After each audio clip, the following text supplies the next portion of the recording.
नमस्ते बालमित्रांनो, कसे आहात? मजेत ना? आज व्हर्च्युअल क्लासच्या माध्यमातून मी पल्लवी रमेश शिरोडे, जिल्हा परिषद प्राथमिक शाळा कोंडवे-धावडे, तालुका हवेली, जिल्हा पुणे आपल्याशी संवाद साधणार आहे. विद्यार्थी मित्रांनो, सकाळी उठल्यापासून रात्री झोपेपर्यंत आपण अनेक कृती करत असतो. घरामध्ये आई, वडील, आजी, आजोबा, भावंड, तर शाळेमध्ये वर्गातील मित्र, मैत्रिणी, शिक्षक व इतर समाजातील व्यक्ती यांच्याशी आपल्या दिवसभरात अनेक आंतरक्रिया घडून येत असतात. दिवसभरात तुम्ही तुमच्या वागण्याचं कधी निरीक्षण केलं आहे का? आपण एखाद्यावर कधी प्रचंड रागावतो, कधी रुसून बसतो, तर एखाद्या गोष्टीचं वाईट वाटून आपण नाराज देखील होतो. कधी शिक्षक आपल्याला ओरडले तर आपण रागावतो, त्याचं आपल्याला दुःख होतं.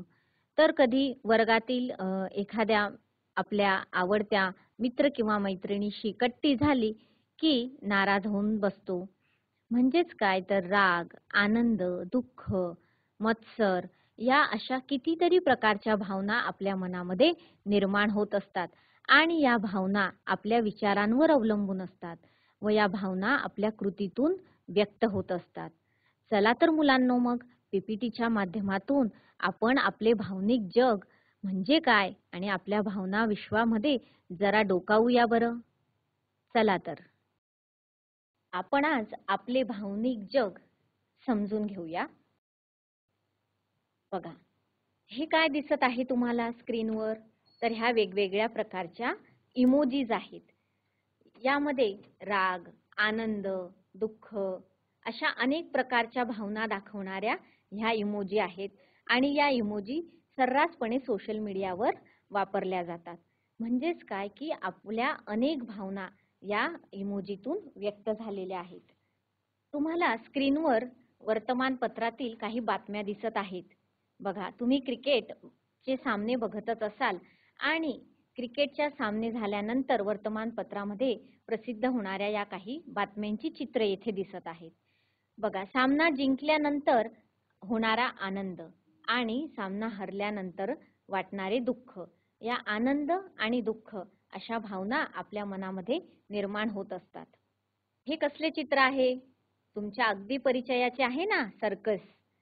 सर्कशीतील विदूषकांच्या करामती बघून आपण हसत असतो, आपल्याला आनंद होत असतो.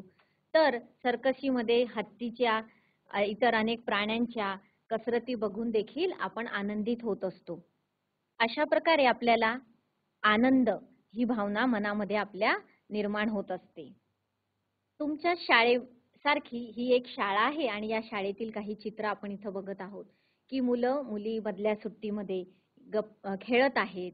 नंतर काही विद्यार्थी अभ्यास करत आहेत.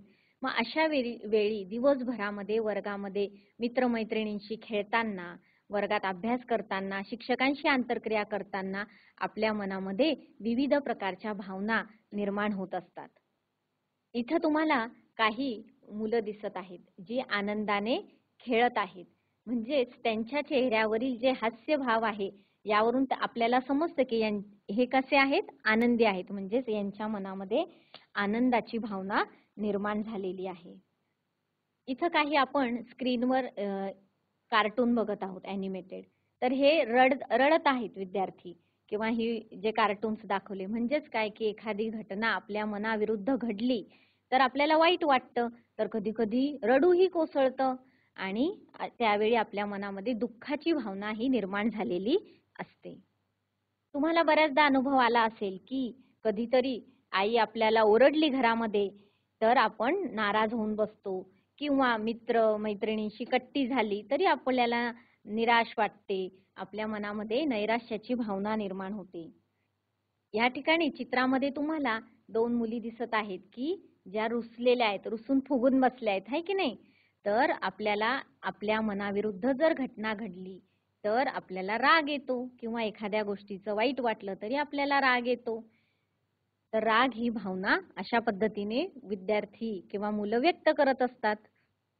कधी कधी काय होतं की प्रचंड राग आला तर आपण आपल्या वागण्यावरचं नियंत्रण गमावून बसतो आणि तो राग व्यक्त करण्यासाठी बऱ्याचदा अनेक जण हे ओरडतात, आक्रस्ताळेपणा करतात, हट्टीपणा करतात आणि त्यामुळे काय होतं की आपल्या वर्तनामध्ये हट्टीपणा, हेखेखोरपणा आणि आक्रस्ताळेपणा रागामुळे दिसून येतो. भीती. बघा, बऱ्याचदा एखाद्या गोष्टीची मनामध्ये भीती निर्माण होते आणि भीती निर्माण झाली की त्या भीतीची भावना सुद्धा आपल्या चेहऱ्यावर प्रतिबिंबित होते आणि आपल्याला भीती वाटली हे समोरच्याला लगेच समजतं की भय ही जी भावना आहे ही सुद्धा आपल्या मनामध्ये निर्माण होत असते आणि त्याचा परिणाम आपल्या वागण्यावर होत असतो. तर विद्यार्थी मित्रांनो, आता आपण वेगवेगळ्या इमेजेसच्या माध्यमातून राग, आनंद, दुःख, मत्सर, नैराश्य, भीती या सगळ्या भावनांबद्दल जाणून घेतले. खरंच माणसाच्या स्वभावाचे कितीतरी पैलू असतात. माणूस कधी रागावतो, तर कधी कोणाला उदारपणे क्षमा पण करतो. त्याला कधी कोणाबद्दल मत्सर वाटतो, तर कधी कोणाबद्दल प्रेम वाटते. कधी तो फक्त स्वार्थीपणे वागतो. तर प्रसंगी इतरांसाठी त्याग करायला, इतरांना मदत करायलाही पुढे सरसावतो. म्हणजे काय की कधीतरी आपण खूप स्वार्थीपणाने पण वागतो की नाही नाही माझंच खरं, माझंच झालं पाहिजे, माझाच फायदा झाला पाहिजे. तर कधी कधी आपण इतरांसाठी खूप काही करतो, त्यांना मदतही करतो. म्हणजेच काय की माणसाच्या स्वभावाचे अनेक पैलू आहेत आणि हे जे स्वभाव आहे हा आपल्या भावनांमधून व्यक्त होत असतो. तर भावनांचा मेळ कसा घालावा? भावना तर आपल्या व्यक्त होणारच आहे. म्हणूनच म्हटलं जातं की मनुष्य हा भावनाप्रधान प्राणी आहे. कारण त्याच्या मनामध्ये सतत निरनिराळ्या प्रकारच्या भावना तयार होत असतात आणि त्या त्याच्या वागण्यातून व्यक्त होत असतात. माणूस हा विचारक्षम असतो, तसाच तो भावनाशीलही असतो. विचार आणि भावनांचा योग्य तो मेळ आपल्याला घालता आला पाहिजे. म्हणजे आपले विचार आणि आपल्या भावना यांचा योग्य मेळ जर आपण साधला तर आपलं भावनिक संतुलन राहतं. कोणी आपल्याला दुखावलं की आपल्याला वाईट वाटतं. स्वाभाविक आहे, कोणी आपलं मन दुखावलं तर आपल्याला वाईट वाटतं. पण किती वाईट वाटून घ्यायचं हे आपल्याला कळायला हवं. कारण खूप वाईट वाटून घेतलं तर काय होणार आहे, आपलं डोकं दुखणार, आपण रडलो तर आपल्या शरीरावर, मनावर त्याचा मनाला त्रास होणार. एखाद्याने चूक केली तर आपल्याला राग येतो. पण किती रागवायचं याची मर्यादा आपल्याला कळली पाहिजे की तो राग किती काळ आपण धरून बसायचा, किती काळ राग तो मनात ठेवायचा, का ती गोष्ट सोडून द्यायची, क्षमा करायची, ह्या गोष्टी आपल्याला जमल्या पाहिजे. एखादी गोष्ट हवीशी वाटणं स्वाभाविक आहे, ठीक आहे, पण ती गोष्ट मिळवण्यासाठी काही पण करायचं, काही किती हपापलेपणा करायचा, हट्टीपणा करायचा असं चुकीचं आहे. विचारीपणाने भावना आवरता येतात आणि त्यांच्यावर संयम सुद्धा ठेवता येतो. बघा, भावनांवर नियंत्रण ठेवणे, भावनांचा मेळ घालता येणे व त्या योग्य रीतीने व योग्य प्रमाणात व्यक्त करणे याला भावनिक समायोजन असे म्हणतात. आज आपण एक नवीन संकल्पना शिकलो आहोत, भावनिक समायोजन. म्हणजे काय, तर भावनांवर आपल्या नियंत्रण ठेवता आलं पाहिजे, आपल्याला कंट्रोल करता आल्या पाहिजे आपल्या भावना, आपल्या भावनांचा मेळ घालता आला पाहिजे आणि योग्य रीतीने योग्य प्रमाणातच त्या व्यक्त झाल्या पाहिजेत. त्याला आपण भावनिक समायोजन असे म्हणतो. भावनिक समायोजनाचे काय फायदे आहेत ते आपण बघूया. भावनांचा योग्य मेळ घातल्यामुळे आपले व्यक्तिमत्व संतुलित बनते. संतुलित म्हणजे बॅलन्स. आपली पर्सनॅलिटी जी आहे ती बॅलन्स राहते. म्हणजे आपल्याला कोणी असं आपल्या व्यक्तिमत्वावर शिक्का मारू शकत नाही की ही व्यक्ती रागीट आहे, ही हेकेखोर आहे, ही अशीच आहे. तर आपण आपल्या भावनांचा जर योग्य समन्वय साधला तर आपलं व्यक्तिमत्व हे संतुलित बनतं. इतरांना समजून घेण्याची आपली क्षमता वाढते. प्रतिकूल परिस्थितीवर मात करता येते. प्रतिकूल परिस्थिती म्हणजे काय की जी परिस्थिती आपल्या मनाविरुद्ध आहे, जी अनुकूल नाही, त्याला आपण प्रतिकूल म्हणतो. मग अशा परिस्थितीत सुद्धा आपल्याला त्या परिस्थितीवर मात करता आली पाहिजे. इतरांना अकारण दोष देणे, त्यांची उणीधुणी काढणे, त्यांचा मत्सर करणे, त्यांचे यश सहन न होणे या दोषांपासून आपली सुटका होते. बघा, आपलं जर भावनिक समायोजन असेल म्हणजे आपल्या विचार आणि भावना यांचा योग्य जर समन्वय असेल तर आपण इतरांना अकारण म्हणजे विनाकारण दोष देत नाही, त्यांची उणीधुणी काढत नाही, किंवा एखाद्याला यश मिळालं तर ते आपल्याला सहन न होणं, हे जे दोष आहेत या दोषांपासून आपली सुटका होते. आणि सगळ्यात मुख्य म्हणजे आपण आनंदी राहतो. भावनिक समायोजनामुळे किंवा भावनांचा योग्य मेळ घातल्याने आपण आनंदी राहतो. इतरांशी जुळवून घेण्याची आपली वृत्ती वाढते. आपण आपल्या वर्गातील मित्रमैत्रिणी, घरातील व्यक्ती, समाजातील व्यक्ती यांच्याशी जे जुळवून घेण्याची जी वृत्ती आहे ती आपली वाढते. आपल्यातील हेकेखोरपणा कमी होतो. आपला जो हट्टी स्वभाव असतो, तो हट्टीपणा, हेकेखोरपणा हा कमी होतो. यानंतर बघा, आनंद आणि दुःख याप्रमाणेच राग ही सुद्धा आपली एक भावना आहे. आपण आत्ताच स्क्रीनवर हे फोटो जे बघत आहोत इमेज, की यामध्ये काय आहे, लहान मुलगी रुसून बसलेली आहे, कारण तिला राग आलेला आहे कुठल्या तरी गोष्टीचा. प्रत्येकाला कधी ना कधी कशाचा तरी राग येत असतो. एखादी गोष्ट आपल्या मनाविरुद्ध घडली किंवा आपला अपमान झाला की राग येतो. आपल्या सर्वांना याचा अनुभव आलेला आहे की आपल्याला कधीतरी कोणत्या तरी गोष्टीचा राग येतो. परंतु त्या रागाचे मानसिक आणि शारीरिक दुष्परिणाम होतात. जर आपण सततच रागावत गेलो तर आपला स्वभाव रागीट होतो आणि त्याचे परिणाम आपल्या मनावर आणि शरीरावर दोन्ही प्रकारे होतात. तर काय परिणाम होतात रागाचे ते आपण बघूया. रागाचे मानसिक आणि शारीरिक दुष्परिणाम होतात. आपण रागीट आणि हट्टी होतो. समंजसपणा व सहकार्याची वृत्ती कमी होते. आपण हट्टी झाल्यामुळे काय होतं, आपल्यामधला समजूतदारपणा कमी होतो आणि सहकार्याची म्हणजे दुसऱ्यांना मदत करण्याची वृत्ती पण कमी होते. रागाच्या भरात आपण इतरांचे मन दुखावतो. रागाच्या भरात आपल्याकडनं काहीतरी अपशब्द बोलले जातात आणि त्यामुळे इतरांचे मन दुखावते. आपल्याला डोकेदुखी, निद्रानाश, निरुत्साह अशा काही परिणामांना सामोरे जावे लागते.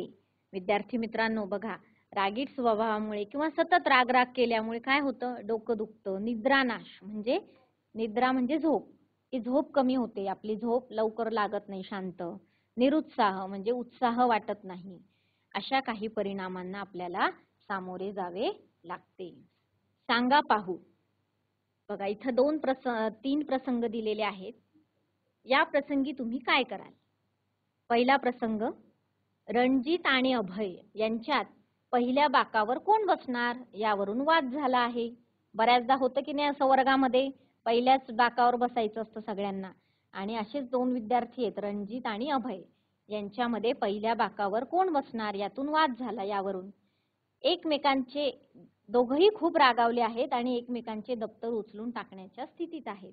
तर या प्रसंगी तुम्ही काय कराल? तुम्ही काय करणार? तुमची काय भूमिका असणार आहे? तर आपली काय भूमिका असेल की दोघांना आपण शांत करणार आहोत आणि सांगणार आहोत की तुम्ही या परिस्थितीचा समन्वय साधा आपल्या भावनांचा आणि यातून योग्य तो मार्ग काढा. दुसरा प्रसंग आहे, हेमंतला कबड्डीच्या स्पर्धेत भाग घ्यायचा आहे, पण तो बुजरा आहे. बुजरा आहे म्हणजे लाजाळू आहे. त्याला शिक्षकांना जाऊन सांगायला संकोच वाटतो आहे. बघा, हेमंतला कबड्डी खेळता येते, त्याला स्पर्धेत भाग पण घ्यायचा आहे, पण त्याला शिक्षकांना सांगण्याची भीती वाटत आहे, संकोच वाटत आहे. अशा वेळी तुम्ही काय कराल? तुमच्या वर्गात जर असा विद्यार्थी असेल तर तुम्ही काय कराल? तर मला नक्कीच खात्री आहे की तुम्ही हेमंतच्या मनातली भीती कमी कराल आणि त्याला सकारात्मक विचारांनी सांगाल की हेमंत, तू कबड्डी चांगल्या प्रकारे खेळू शकतो, तुला स्पर्धेत भाग घ्यायचा आहे, तू शिक्षकांना न घाबरता, न संकोच बाळगता त्यांच्याशी जाऊन बोल. अशी हिम्मत आणि भय कमी करण्याचं काम तुम्ही नक्कीच कराल. यानंतर तिसरा प्रसंग बघूया. निशाची अभ्यासाची वही रेखाने चुकून घरी नेली. बघा, आता निशाची वही चुकून घरी नेली आहे, तर आपण निशाला न चिडण्याचं सांगू की तू रेखावर चिडू नको. अशा पद्धतीने आपण त्यांना भावनांवर कसं नियंत्रण मिळवायचं या दृष्टीने मार्गदर्शन करू. योग्य की अयोग्य? बघा, रमेशने सुरेशला त्याच्याबद्दल अमितने काहीतरी वाईट बोलल्याचं सांगितलं. परंतु सुरेशने त्याची खात्री करून घेऊनच प्रतिक्रिया देण्याचं ठरवलं. हा एक प्रसंग आहे. बऱ्याचदा असं होतं की तिसरी व्यक्ती आपल्याला काहीतरी सांगते की हे चुकीचं, तुझ्याबद्दल ही व्यक्ती असं बोलली, तर त्यावेळी आपण काय करायचं की खात्री करूनच रमेशने बघा प्रतिक्रिया देण्याचं ठरवलं. मग हे बरोबर आहे की नाही? आहे ना बरोबर? म्हणजे हे योग्य आहे. छाया आणि मीना अभ्यासात सारखीच प्रगती करणाऱ्या आहेत. शिक्षकांनी छायाच्या निबंधाचे खूप कौतुक केले. मीनाला त्याचा खूप राग आला. छायाशी बोलायचंच नाही असं तिने ठरवलं. हे योग्य आहे का छायाचं वागणं? की नाही, मीनाचं वागणं योग्य आहे का? की छायाचं कौतुक केलं म्हणून आता आपण तिच्याशी बोलायचंच नाही, हे वागणं नक्कीच अयोग्य आहे. त्यानंतर दिनेशने मनोजच्या दप्तरातील पेन व पेन्सिल काढून लपवून ठेवली. नंतर दिनेशने मनोजची माफी मागितली आणि पुन्हा तसे न करण्याचे आश्वासन दिले. बघा, दिनेशने आधी पेन्सिल घेतली आणि आपल्या दप्तरात लपवली, परंतु त्याची चूक त्याला लक्षात आली आणि त्याने काय सांगितलं मनोजला की मी तुझी माफी मागतो आणि मी पुन्हा असं करणार नाही. म्हणजे हे वागणं त्याचं योग्य आहे. त्यानंतरचा प्रसंग बघूया. सुनीताला आई बरोबर बाजारात जायचे होते, परंतु काही कारणांमुळे सुनीताच्या आईला लवकर बाजारात जावं लागलं. ती आईवर रागावली की आई का लवकर बाजारात निघून गेली, परंतु तिने प्रथम आईला लवकर जाण्याचं कारण विचारलं की आई तू का लवकर निघून गेलीस असं कारण विचारलं. ते तिला पटले.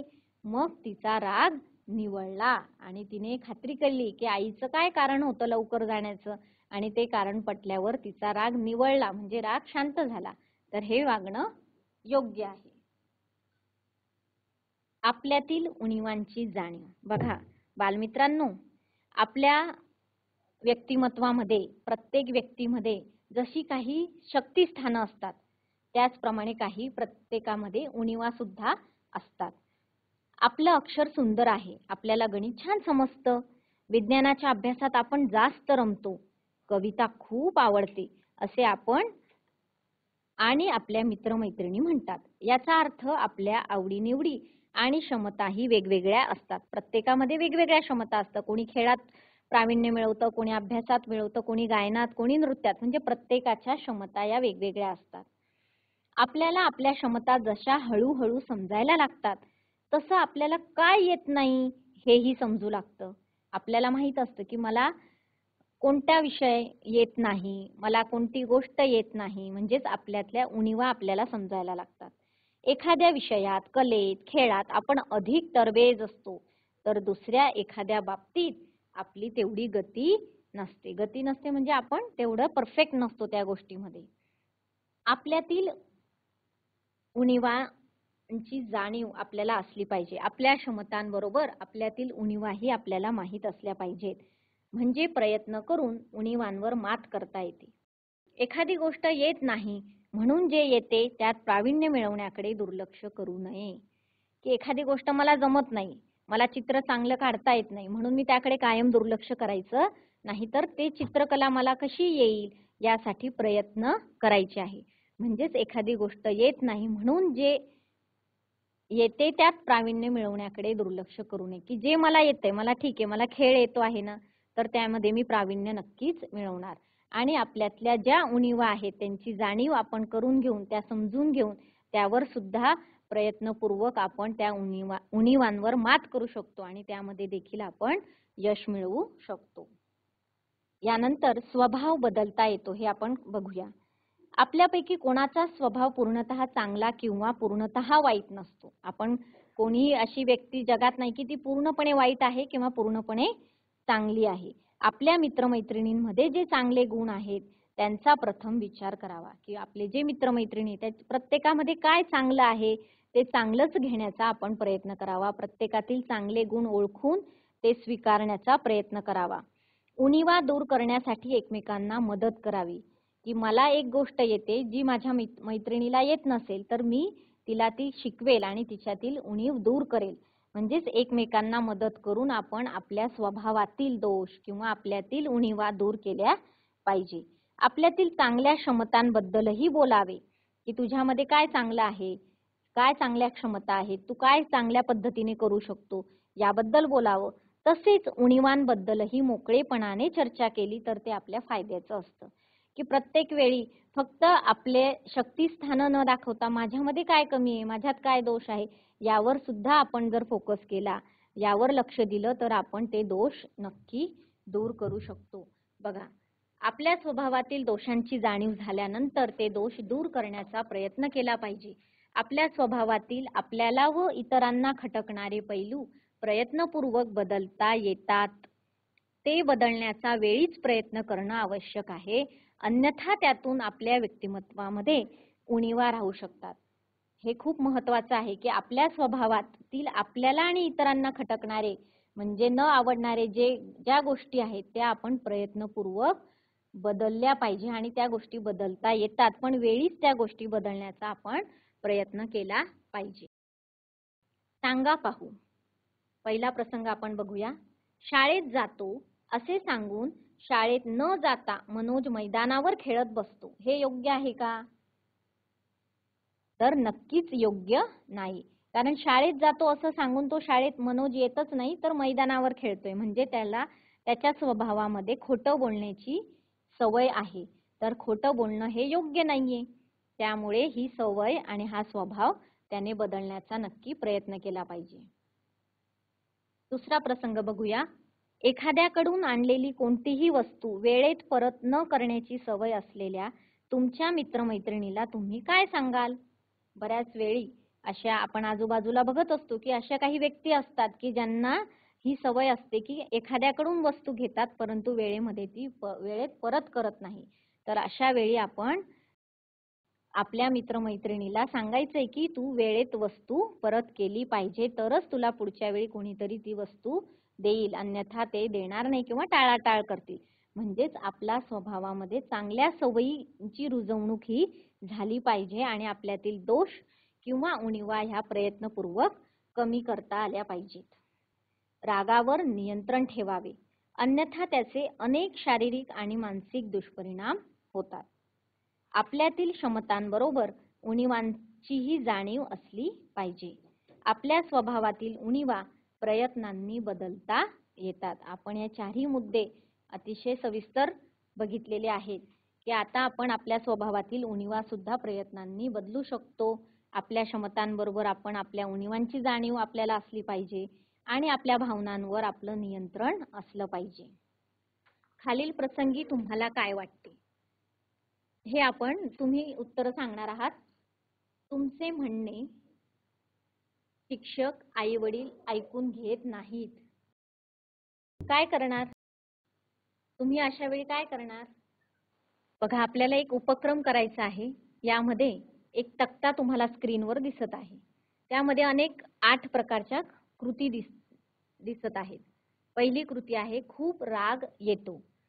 स्वनिरीक्षण म्हणजे आपल्याला स्वतःच निरीक्षण करायचं आहे आणि टिक मार्क करायची आहे. नेहमी, अनेकदा, कधी कधी आणि नाही.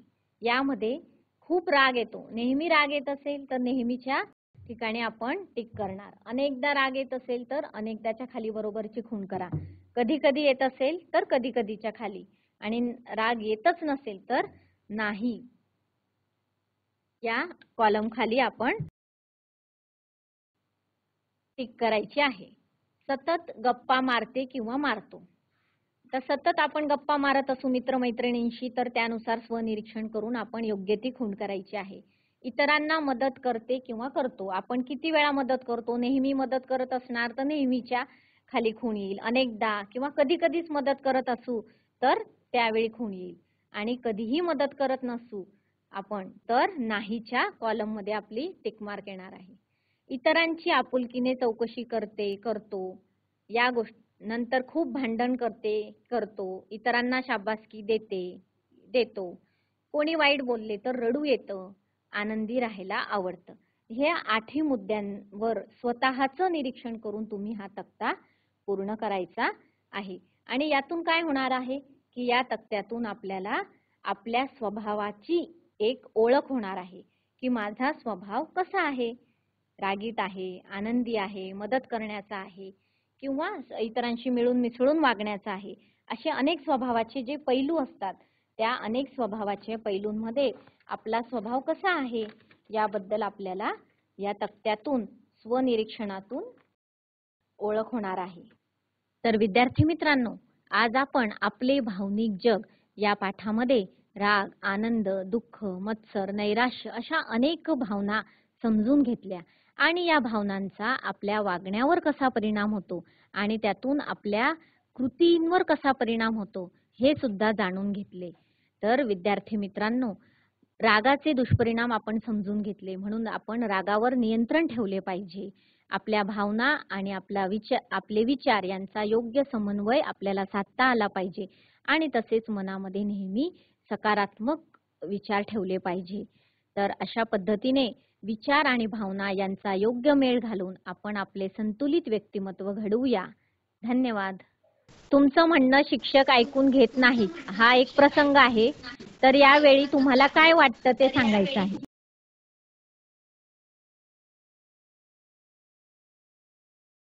एका विद्यार्थ्याने माईक हातात घेऊन सांगा. आम्ही त्यांच्याशी बोलू. बरोबर, आम्ही त्यांच्याशी बोलू. खूप छान उत्तर दिलं. की त्यानंतरचा प्रसंग, वर्गातील मुले तुमचे कौतुक करतात. तुम्ही एखाद्या गोष्टीत प्रावीण्य मिळवलं आणि सगळे वर्गातील मुलं तुमचं कौतुक करतायत, अशा वेळी काय वाटतं आपल्याला?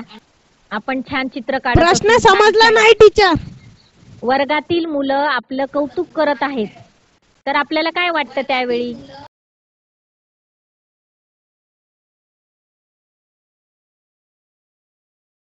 आपल्याला वर्गाचा अभिमान वाटतो. वा वा वा, छान. वर्गाचा अभिमान वाटतो की सर्व विद्यार्थी माझ्या पाठीशी आहेत किंवा माझं कौतुक करतायत, अभिमानही वाटतो. आणि मनात काय निर्माण होतं रे? मनात काय वाटतं?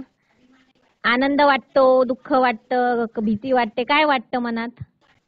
मनात आनंद वाटतो. छान छान, म्हणजे आनंदाची भावना त्यावेळी निर्माण होते.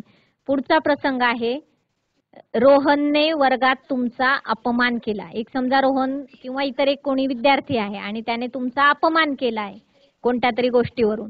त्यावेळी तुम्हाला काय वाटेल? तुमच्या मनात काय निर्माण होईल भावना? कोणी आपला अपमान केला त्यावेळी आपल्या मनामध्ये कोणत्या प्रकारची भावना निर्माण होते? शाळा वाघेश्वर. आपण त्याला समजावून सांगितलं. समजावून सांगू. बरोबर, ठीक आहे. अजून कोणी उत्तर देत आहे? दुसरा विद्यार्थी. वाघेश्वर शाळेतील विद्यार्थ्यांनी माईक हातात घेऊन बोलायचंय. आपला वर्गात कोणी अपमान केला तर त्यावेळी आपल्याला काय वाटतं? दुःख. दुःख वाटतं. तुझं नाव सांग. जिया. पूर्ण नाव आणि शाळेचं नाव सांग.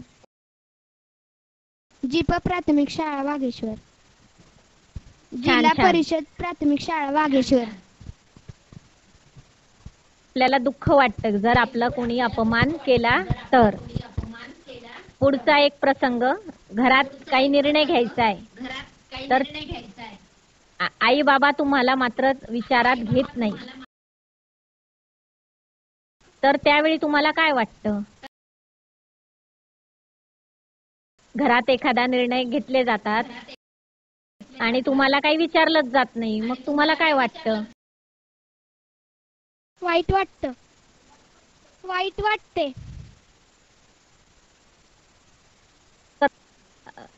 चिडचिड करतात, असं काही करतात का? वाईट वाटते. ठीक आहे, ठीक आहे. वाईट वाटतं आपल्याला, पण आपण त्यावेळी चिडचिड न करता, रागीटपणा न करता आपल्या भावनांवर नियंत्रण मिळवायचं आहे. तर अशा पद्धतीने आज आपण आपले भावनिक जग हा पाठ समजून घेतला आणि तुम्ही खूप छान पद्धतीने उत्तर दिलीत, त्याबद्दल तुमचे धन्यवाद.